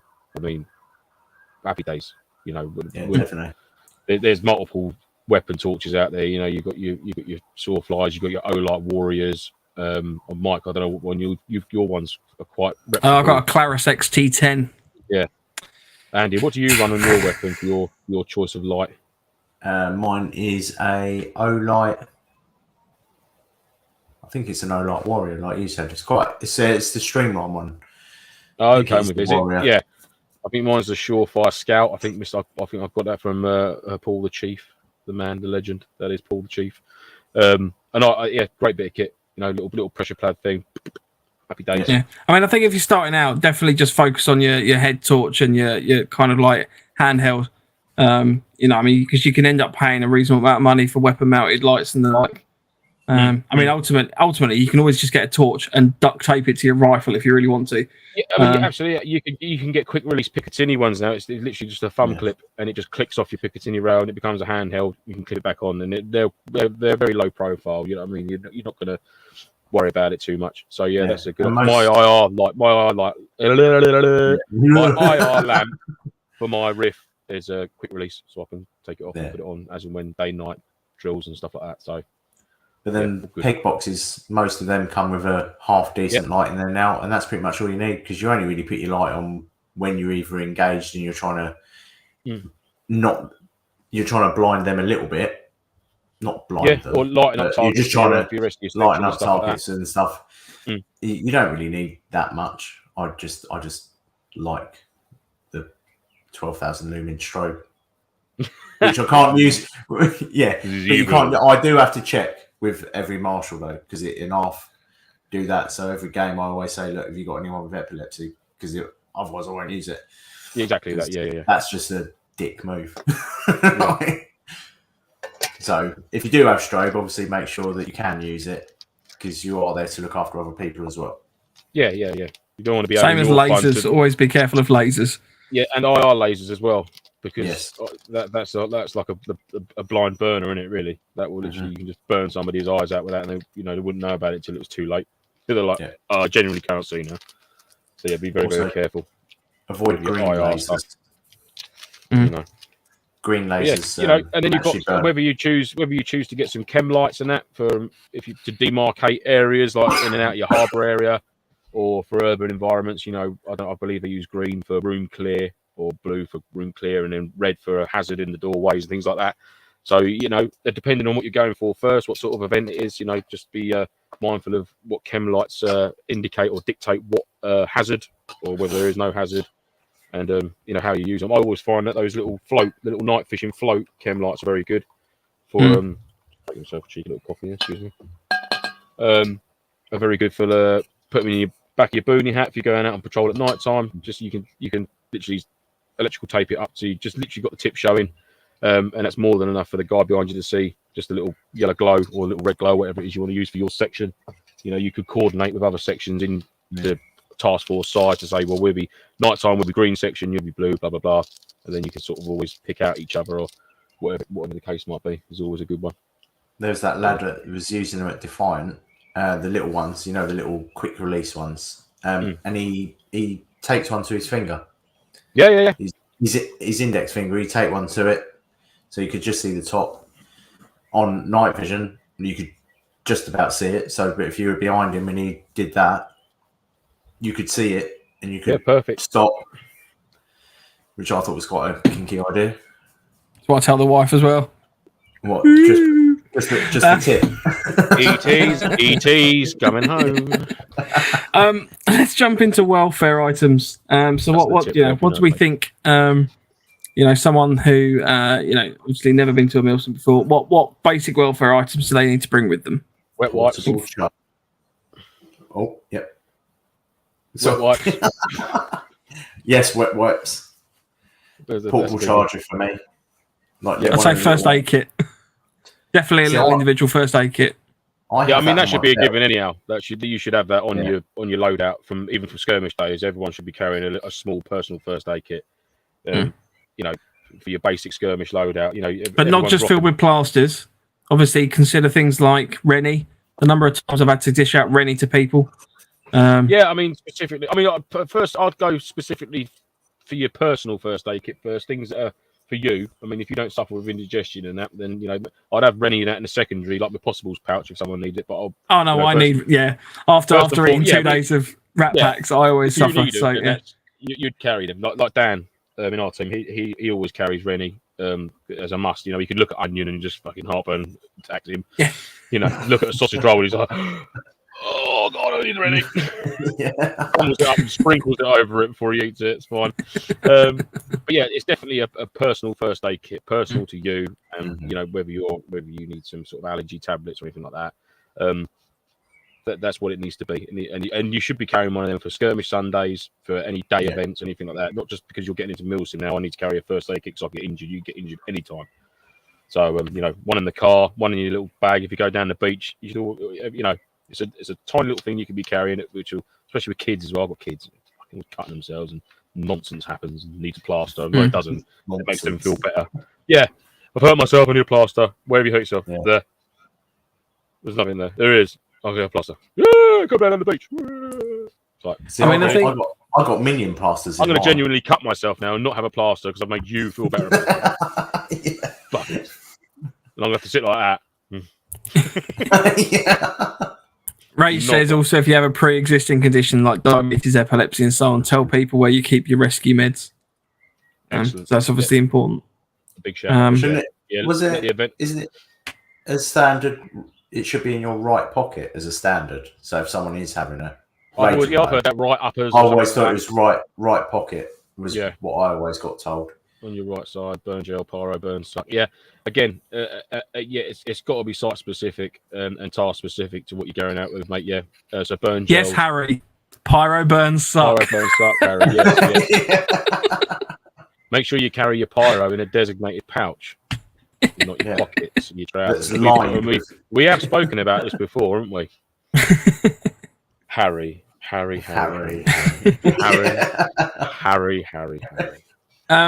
So I generally, with my sort of welfare items, I generally tend to have a little kind of pouch of welfare stuff, and I've got in there like deep cream, Germaline,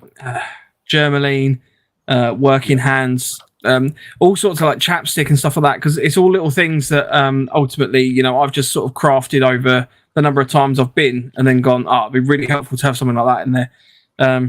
Sounds like a so lot of you'll probably develop it as you go through, but just try and sort of get like a basic welfare kit. But definitely wet wipes. I'd say wet wipes is like the main fundamental in your welfare kit. Yes, and we definitely have some wet wipes, you know, a bit of sanitizer sort of thing for cleaning up before and after you fuckers. I know. Yeah, and again, mate, you certainly won't make the mistake again. And he can't use his tip at the moment. Carry your pyro in a designated pouch, boys. That's not in your trouser or jacket pockets. Yeah, because you get that. We're going to cover that entire topic next week. Yes. Special Harry episode. I never put mine in trouser pockets. I always put it. Yeah, James McNary makes a good point there. Some bit of toilet roll off the roll. You know, don't carry a full roll. You know, roll it off. Always have a shit kit. Put it in a click-lock shut bag. You know. Or even inside some poo bags or something like the old pet poo bags, a few of them. Yeah, but baby wipes can work the same. Yeah, I don't know. See, I've had an accident with one of them before where I was a little bit too vigorous and it's essentially just run up my back. No, basically, my hand ran away with me, and I was I went a little bit too far. And I was like, oh dear, whoa.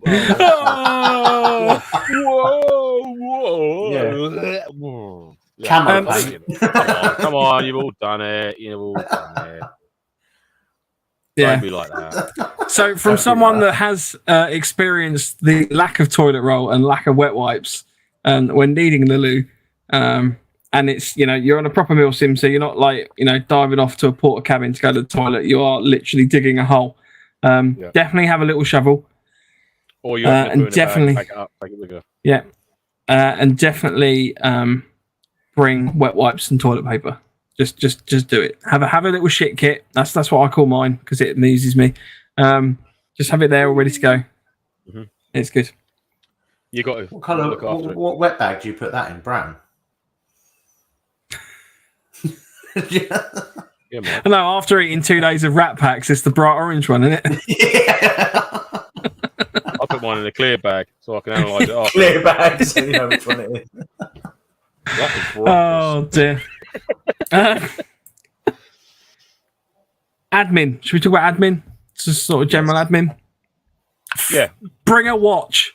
The number of people that go to a MilSim without a watch. It's so infuriating when you go, right, guys, I need you to get ready in 15 minutes. We're going to be heading out at like 9:20, and people are like, oh, I haven't got a watch on. Can you just tell me what time it is? You bring a watch. Go have a watch. Like £10 off of Amazon, you can get a watch with the illuminating dial and a digital compass, a stopwatch, and an alarm. Job done. That's all you need. You don't need to be a G-Shock, super fancy GPS enabled, you know, night vision enabled, 50,000 meters deep, waterproofing, anything like that. It measures fathoms, and it tells me when the tide is high, just like Atomic Kitten. Like there was the I was looking at one of the G-Shocks. It's like a halo insertion watch, basically, because it's designed for like telling you your altitude and things like that. You don't need that for a MilSim. Just get a watch with a little light up dial and your job done. Nobody picked up on my Atomic Kitten joke. I'm very disappointed. Sorry, I missed it. I was on a rant. I said that my G-Shock tells me when the tide is high, and I said just like Atomic Kitten, and I thought Rock might got it. I thought Rage because we're going to see them next weekend. So. hence the pop-up tent. It's the pop-up tent. I got it, Lance. Thanks, John. Appreciate it, mate. I knew you would. Hope the guts are better, son. Hope the guts are better. Full regular flowing now, I hope. What else would you need to add me? Moving on from John's. Yeah, right in the rain. Yeah, moving on from John's bowel movements. Right in the rain notepad. Sharpies. Sharpie, pen, pencil, usual bits and bobs. I'll tell you what, something actually I've only just discovered last... especially as an RO or a team leader, I'd highly recommend... everyone should have one in the L, really, in your section. But, particularly if you're an RO or a team leader or something for your MilSim, you need to, write in the rain notepad or equivalent. Or a normal notepad that's you can put in a dry bag, but, getting that out when it is raining is then a bit of a ball ache. So write in the rain all day long for me, I think. The only thing I found this out at last event. Definitely get a Sharpie with this Sharpie kind of twin tip. Yeah, was amazing because the little narrow tip on the far right of that picture. It's called a twin tip. It's a Sharpie twin tip. It's a double ender. It's a Sharpie twin tip, permanent marker. The fine bullet end of that Sharpie is up to like a millimeter or something. I don't know, but it's very, very fine, so you can actually write on a notepad with it. Try writing on like fine notes on a notepad with the fucking chunky end of a Sharpie. It's like, at least I had one, and I lent it to you, and now I brought mine. I just didn't know where it went. Because Andy was able to tame the psychopathic LMG with a Sharpie pen. Yeah, I think all TM LMG should come with a free Sharpie now for that very reason. Chris Berry, you bastard. Yep, Sharpie saved the day. TMs don't do well in the rain. No, but Sharpie's attacking you. It's like a great. It's like we should call that LMG Gizmo because. Statue! Oh no, don't worry. It's just Chris's LMG. Just randomly. You don't hear many Gremlin references nowadays, do you? No, bring that with Gremlins. That's what we need a remake, a Gremlin remake. Come on. A live action one. It was live action, wasn't it? I don't know. So. Yeah, they were animatronic puppets, weren't they, most of the time? Yeah. Critters was a horrible one. Oh yeah. Even into fire. But yes, definitely have a pen, definitely have a notepad, and definitely have a watch. And a multi-tool. Rage makes a good point. Yeah, multi-tool, pocket knife. If you need anything that has like an Allen key on it on your rifle, anything like that, have the Allen key with you. So either get like a multiple one or just the individual little Allen key. Just have it somewhere on you, because no doubt you would need to tighten something, loosen something, detach it, reattach it. I've got one on my 249, and where you got the shoulder rest that comes up, it's like a wire shoulder guard that comes up, sits on the top. I've got the Allen key to unscrew the back for changing out the batteries. I've put that against the wire bit, cut the small zip ties, pulled them tight-ish, and then snipped off the excess. And that Allen key stays in there all the time. 4 years now. I'm going to lose it now because I said it. I put mine in the zip. Touching many woods. Touching many woods. You know, a lot of them come with the zip bag. Now. Oh, yeah. Good shout, mate. Perfect. I put mine in there and zip it up. But I have to admit, I do have to thank Rage. Rage gave me a tiny little knife, and I've used it pretty much every day since he gave it to me. It's so handy. So thank you for that, Rage. Yes, it was a lovely little gift that was handed over. Very nice too. Just having it there for cutting off cable ties. Your little everyday carry, sort of thing. So definitely. It's absolutely perfect. Yeah, nice. Yeah, little multi-tool, some description. I've got the Leatherman Mutt, which is the military utility tool. Again, it's a little bit excessive. It's got a carbon scraper and all that for a real rifle on it. After once the old bolt's been fired, you can actually use it to ford a river at 400 meters. So, yeah. Systematically built myself a tree house on the last event I was at. So. Yeah, that can take out German tanks if you throw it. Whittled myself a cabin. Whittled a cabin and cleaned up a barbecue in under 5 minutes. Yeah, I mean, Leathermans are definitely, I've had a no-brainer. I've bought many multi-tools that have 20, 25 quid, and they've lasted. I mean, I've bought a multi-tool once, and I used the pliers, and I squeezed it, and both handles just sheared off in my hand. Yeah, I was like, well, that's gash. Leatherman, I think there's a lifetime warranty, I want to say, with a Leatherman. You're not going to probably need it. You'd have to be a bit of a div to break a Leatherman, I think. I'm not going to say that, actually, no, because you could probably break it. Mike's broken one, being a diff. I've broken a Leatherman. Yeah. That's why I said it. Just saw his face change. He was like, "Yes, I agree." He went, yeah. No, you do have to be a bit of a div, but it is possible to break a Leatherman. Yeah. I'm surprised I've not managed it on mine yet, to be honest with you. But yeah, save your money, save your pennies, and get a decent one, because that's a tool that you could always carry with you. You can carry it in the car. It's a handy get yourself out of a bind sort of thing. Multiple bits and bobs on it. All good. Yeah, definitely a multi-tool. Yep. All good. Nice. Anything else on your admin? Admin. Mobile No, I phone. think. Yes, West. It's getting more and more. Like, It's some not people don't take them out, but it's getting more and more part of the MilSim scenes, I think, where you're transferring data almost straight away. A lot of maps are transferred over through to a mobile phone. Yeah. If you've Now, got the holder and that, it's- if you're utilising that, yeah. I suppose. Yeah, it's handy. But you'd have your phone on you every day. The means of charging it, I'd be like Andy said earlier, like a good power bank. Which that'll give your phone 3 or 4 charges is always good. Make sure you turn the Bluetooth off when you get to a site. Turn the thingy down. Make sure you close all your background apps. Save the battery on it. Yeah. And another thing with that as well is make sure your next of kin has got a contact number for someone else in your team. Just for your example, Mike had when I was at Defiant, I got barely any signal on my phone at all. So luckily, Mike took it upon himself to message my wife in the early hours of the morning. To let her know how Lance was doing. Here's a video of Lance asleep. Don't worry about the heavy breathing. That's fine. I'll shut up like we were asleep during that event. I'm just opening my eyes and Mike's just stood over me going. Stroking. One of his fingernails. This goes back to ensuring that when you're on your sleep pad, you've got a sharp object nearby. Yeah. Your battle buddy stays awake. Yeah. James says a map of the site is always good. Yeah, you want to be looking at in a map case. All about waterproofing. Weatherproofing your kit is a big one.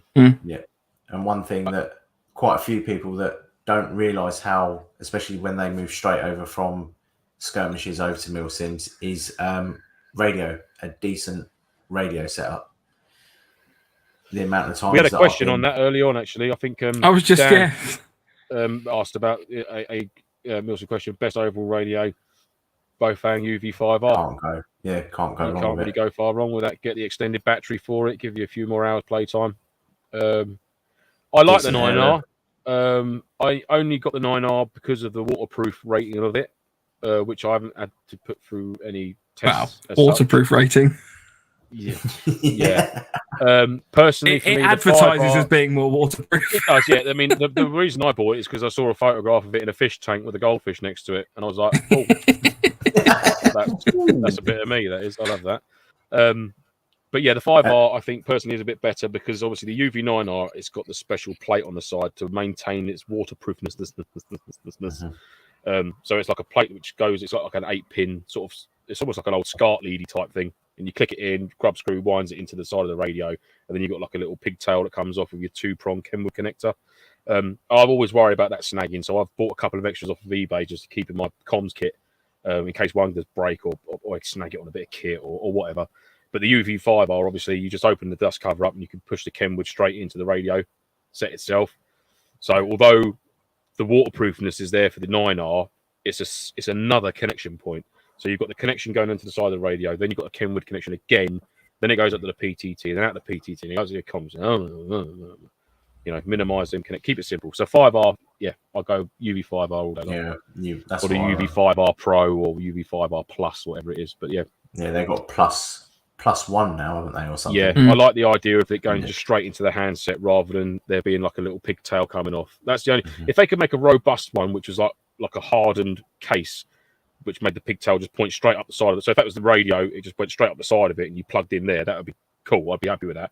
But it's that loose and it's a very fine, I mean, it's not even like braided cable. It's like just a bit of rubber silicon cable.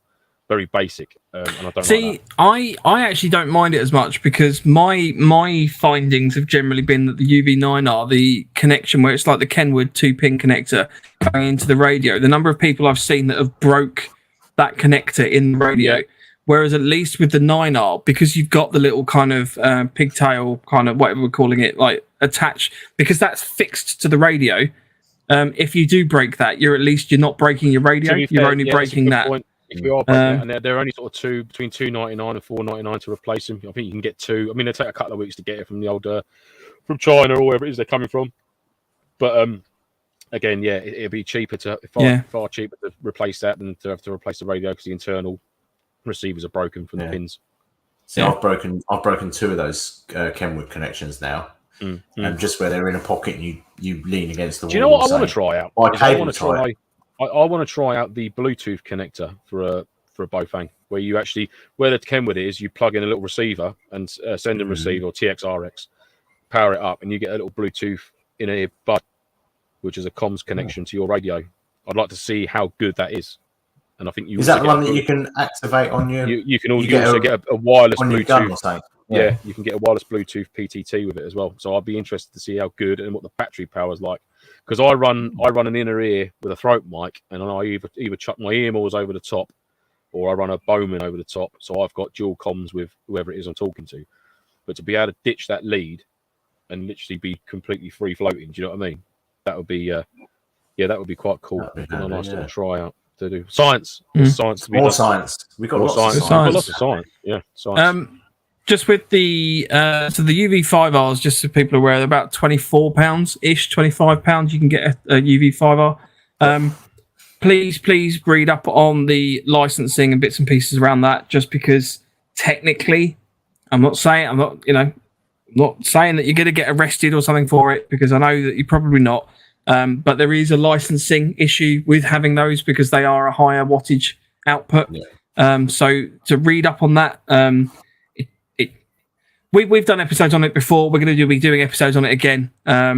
So just be aware that it's not your traditional like PMR radios, which are kind of the license-free ones. Technically, you do need a license to use the Baofangs because of the output on it. But yeah, apparently James C paid £12 for his UV5R a few years ago. So you probably can get them cheaper elsewhere. Yeah, and you can probably get them cheap as a team buy as well. So I think you can get you can buy packages with like 5 or 6 radios for like £100 in some situations. So if you've got a team of you, well, not necessarily a team, but just 6 guys that are getting into it, and you want to just chuck in a bit in the pot, that could work out a bit cheap. I think you get an earpiece, you get obviously the battery, the charging bank, and obviously the handset itself and an aerial that comes with the radio. A Bofang UV5R to start yourself off with. Is more than adequate. Yeah, definitely. Yeah. And if you do get additional external PTTs and headsets, do try your utmost to make sure that the PTT, make sure the collar matches the cuffs basically. So if you get a Z-Tac PTT, make sure you get a Z-Tac headset. Don't start getting ComTac headsets with Z-Tac PTTs and combining the two, because you can get cross feeds and sometimes they don't work, sometimes they do. But yeah, try and keep it like for like, all the way up through the setup if you can, or go down the hardcore route, the old JCI stuff and other comms guys out there, comms gurus, should we call them, out there. I think the Defiant guys, they've got a go-to chap that they use for all their builds. I know Gunman have got a go-to chap, Baz at Gunman. He does a lot of the comm stuff. So yeah, hit him up for any advice on kits and setups and things like that. They'll be more than happy to help. There's lots of guys out there in the community that can help you guys out if you're just getting into it. Good. Defiance just said the UV5R is only a 5-watt output. Any higher would be naughty. The issue with them is they can operate outside of the PMR frequencies. So people are aware, the actual licensing requirement is anything over half a watt of output. License-free radios are lower powered with a maximum power output of 0.5 watts. So it's just something to bear in mind. Yeah, they're your local walkie-talkies. You know what I mean? Yeah, you're all good there. And you don't even need all the fancy gubbins straight away. If you're literally just starting out, grab yourself a UV5R, whack it on on your kit, sort of high up to your ear, and at least you've got some way of communicating with your team. You do get an earpiece, much like this. Really, basically, it's got a little PTT on it. It's not the strongest in the world, but it'll get you through. I'm sure it'll get you through your first event if you're careful with it. Most of them come with one now. Exactly, the one you come with one with it, like an over-ear hooky sort of job, which is I've never tried really because I've always bought other bits to go along with it. So, but yeah, I'm sure it's probably fine. Yeah. To go in. I think that's probably the end of our list, is it not? Has anyone got any last few bits to add? For your, I can't. not. I mean, you know, Spare clothes. Clothing. Yeah, clothing wise, you know, I'd make sure that you've got a Gore-Tex jacket. A Gore-Tex jacket. I wouldn't worry about trousers. Yeah. I'd make sure you've got a Gore-Tex jacket, a change of top, Pants. obviously winter month. Yeah, spare pants and socks, a couple of pairs of each, a pair of sealskins. For if you do get wet feet, you know, having that wet foot kit, which is what I've got, which is your sealskin socks, an additional pair of socks, and some foot powder. Because if your boots do get submerged, I mean, I did it before, and when we did that private event and it just pissed with rain all day long, I didn't change my boots out. I didn't change my socks out in my boots, and my feet, when I got back the next day, literally felt like I was just walking around on glass and needles, and it's awful. And the only way I could get it to stop was actually just put my feet in hot water and sit there with them in a bowl of hot water. Although they'd already been wet, the only way I could get the pain to stop was to just sort of like get rid of the crinkles that have built up in my feet, was to sort of bath them and then sort of like towel dry them down. So yeah, make sure you've got spare socks, a set of sealskin socks, and some foot powder in a little bag. So if your feet do get soaking wet, you can dry. We've done that video, didn't we? So watch that. Give that video a watch if you haven't already. Which I think it is a good video somewhere. Definitely. One of the lads last weekend didn't change his socks, and he said his feet were absolutely killing him, didn't he? Yeah, I think it was. Look after your feet. You must do that. Sealskins. And I lent John a pair of sealskins at the dog tag event for SEO because his feet got absolutely caked and drenched, and yeah, they're good as gold. So you basically, your sealskins, you can put them on, and so you dry your feet off, powder your feet, put dry socks on, put the sealskin socks over the top, put your wet boots back on, and the sealskin will absorb all the water out your boot into the sock, but not into your dry sock underneath. And then if you've got a couple of pairs of sealskins, you can do that, and eventually it will absorb all the water out your boot and dry them out for you, which is good. And also take care of your balls and your armpits. Under and Armour, if you're a lady, cycling shorts. Boobies, all that stuff. Nunny and boobies. all of your sensitive areas, take care of them, because you know you can develop sweat rash quite quick, and it's nasty. Nice. So for the sake of a quick wipe here and there, and Under Armour cycling shorts for the larger lady or gentleman. You know, chub rub is real. It hurts. So yeah, avoid that. I'm still a step one fan. Step one, they did well. They did well. Any anti-chafe, which you can win a pair on our 100th episode. That's also one of the prizes that's going to be available on our 100th episode with our mega raffle. Mega raffle. Yeah. Not used. They will be brand new. Brand new ones. Absolutely. Banking new underpants. And are they? I'm guessing that they are a unisex undergarment. Yeah, they are. Yeah, they do female ones. Yeah, yeah. They do. Well, I mean, the ones we're giving away, they are just. Oh no, the ones. So if you win the prize, it will basically be you can order it, and we'll be covering the cost of it. So it's not like I'm going to be ordering a massive pair and then you have to fit into them. It's like my Under Armours. They're like male and female. They're cycling shorts essentially. So the step ones basically have a bit more space in the front for the men. Yeah. Well, it doesn't have to be, man. If you've got balls, there's space for balls. So regardless of what gender you are, if you've got balls, there's space for them in there. This will wear them away nicely. There you go. That didn't get clothing wise and that, like a softy jacket for the winter months. They're always good. A softy jacket or a fleece of some description. I mean, like I said earlier, I always suffer with catching the cold in the tops of my thighs, so I always pack a pair of long johns, just for the late night, early hour stags, or you know, if you're sort of laid up for a bit, you know, if you've got to chuck a pair of long johns on before you go out on a night op or on a patrol. I usually always stick them on in the winter. The top half's usually all good. Usually go cold and bold on the top half. But yeah, just it's my legs. I tend to feel the cold in the old legs and the old pins. So yeah. But again, you'll figure all that out. You know, you'll feel the cold different areas. My hands never get cold. You know, I wear gloves purely just for stopping like spikes and splinters and stuff like that. But you know, cold wise, my hands don't feel the cold, which is a bit of a result. I would highly recommend getting yourself or having a look at the Black Widow Whoobies, which is a hoodie. It's absolutely brilliant. Just as another layer, just to throw on yourself as it's cold, and they compress as well, like a sleeping bag. So you get yourself like one of the small little compression bags, because it doesn't come with one, because it all tucks itself into the hood. But yeah, you can put it into a tiny little, takes up no room, really light, gets a little bit chilly. You throw that on, and they do loads of different camo patterns as well, which is really nice. Yeah, really, really, really highly recommend them. Nice. I like. So should we recap briefly then, gentlemen? On our so we started off. Should we do it very quickly? And underpants. So yeah, your main pack, your Bergen. It is what it is. Make sure you've got a bag liner or a large rubble sack to pack all your kit inside and then squash it down. Bag liner is obviously the Bergen bag liner, much obviously better. The sleep kit, sleeping bag, a sleeping mat or self-inflating mattress or Thermarest mattress of some description. Make sure it is thermal rated. And your bivy bag, which is your Gore-Tex bag that all your sleeping system will go inside of, which we didn't actually talk about then. So your bivy bag, your sleep mat, your Mylar mat, your DOS bag will go all inside this main big bivy bag, which is like a Gore-Tex cocoon, if you like. And that just stops you from rolling off your mat at night, you know, and it keeps it let the Gore-Tex bivy bag get all shitted up in the mud and dirt, but it keeps all your stuff clean on the inside. So they're brilliant. Great bit of kit. Yeah, I always throw mine in. So they're the essentials for your sleep system: bivy bag, DOS bag, and sleep mat of some description. Cook set, obviously, yeah, and your cotton liner. If you not essential, but if you not essential, but as an add-on, if you needed it.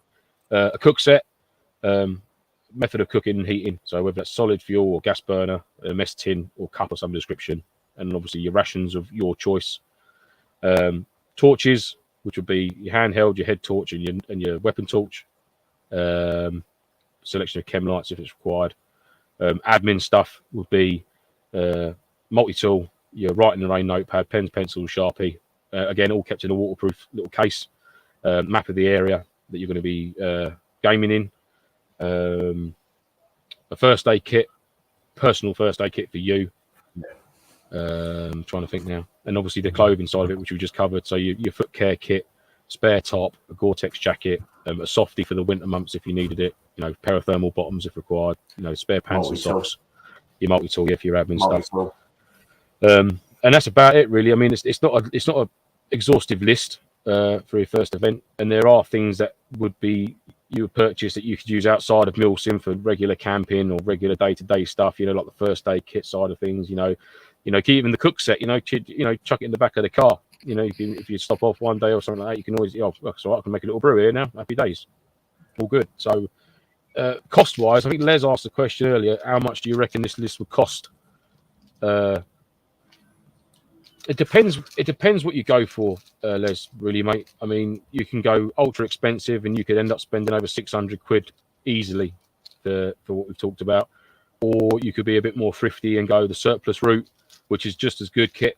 You know, I've got a lot of my stuff is surplus. You know, from my bivy bag surplus, my roll mats a surplus, my cook set surplus, my Bergen is a surplus kit, some of my clothing surplus kit, my softy jacket surplus kit, loads and loads of bits and bobs. My water bottles, you know, things like that. You know, it's a water bottle, fucking pennies.